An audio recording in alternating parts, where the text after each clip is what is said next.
ಅಬ್ದುಲ್ ರಜಾಕ್ ಒಬ್ಬ ಕಮ್ಯುನಲ್, ಕೋಮುವಾದಿ, ನೀಚ, ದೇಶದ್ರೋಹಿ. ಒಂದು ಚಾನೆಲ್ನಲ್ಲಿ, ನಾನೇ ಇದ್ದಂಥ ಚಾನೆಲ್ನಲ್ಲಿ, ನಿನಗೆ ಧರ್ಮ ಮುಖ್ಯ ದೇಶ ಮೊದಲು ಅಂತ ಕೇಳಿದಾಗ ನನಗೆ ಧರ್ಮ ಅಂತ ಹೇಳಿದಂಥ ಒಬ್ಬ ದೇಶದ್ರೋಹಿ ಅವನು, ಸಂವಿಧಾನ ವಿರೋಧಿ. ಔರಂಗಜೇಬ್ ನನ್ನ ಹೀರೋ ಅಂತ ಹೇಳ್ತಾನೆ.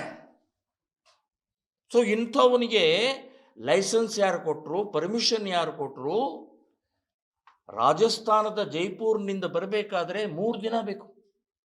ಒಂದು ಮೌಸ್ ಕಟ್ ಮಾಡಿದ ತಕ್ಷಣನೇ 12ರಿಂದ 16 ಗಂಟೆ ಒಳಗಡೆಗೆ ಅದನ್ನು ಉಪಯೋಗಿಸ್ಬೇಕು.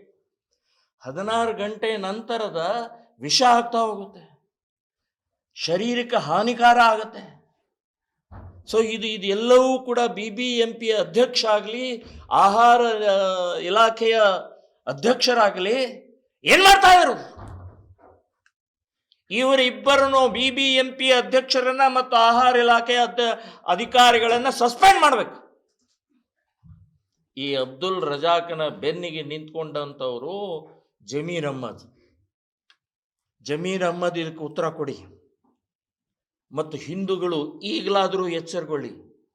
ಮುಸ್ಲಿಮರ ಹೋಟೆಲ್ಗಳಿಗೆ ಹೋಗಿ ತಿಂತಾ ಇದ್ರೆ ನಾಯಿ ಮಾಂಸ, ಕೋಳಿ ಮಾಂಸ, ನರಿ ಮಾಂಸ, ಕತ್ತಿ ಮಾಂಸ ತಿಂತಾ ಇದ್ರಲ್ಲ. ಸೊ ಇವತ್ತಾದರೂ ಎಚ್ಚರಗೊಳ್ಳಿ ಅಂತನ್ನುವಂಥದ್ದು ಈ ಸಂದರ್ಭದಲ್ಲಿ ಹೇಳ್ತಾ ಇದ್ದೀನಿ. ಇದನ್ನು ಖಂಡಿಸ್ತಾ ಇದ್ದೀನಿ, ವಿರೋಧಿಸ್ತಾ ಇದ್ದೀನಿ. ಅಬ್ದುಲ್ ರಜಾಕನನ್ನು ಬಂಧಿಸಬೇಕು, ಅರೆಸ್ಟ್ ಮಾಡಬೇಕು. 15 ವರ್ಷ ಮಾಡಿದಂಥ ಅನಾಹುತಕ್ಕೆ ಏನೇನಾಗಿದೆ, ಎಷ್ಟು ರೋಗಗಳು, ಎಷ್ಟು ರೀತಿಯ ಸತ್ತು ಹೋಗಿದ್ದಾರೆ, ಏನೇನಾಗಿದೆ ಅಂತನ್ನುವಂಥದ್ದು ಗೊತ್ತಿಲ್ಲ. ಸೊ ಇದನ್ನು ನಾನು ಅಬ್ದುಲ್ ರಜಾಕನನ್ನು ಬಂಧಿಸಿ ತನಿಖೆ ಆಗಬೇಕು ಅಂತನ್ನುವಂಥದ್ದು ಹೇಳ್ತಾ ಇದ್ದೀನಿ. 4.5 ಟನ್ ಇದೆ, 90 ಬಾಕ್ಸ್ಗಳಿದ್ದಾವೆ.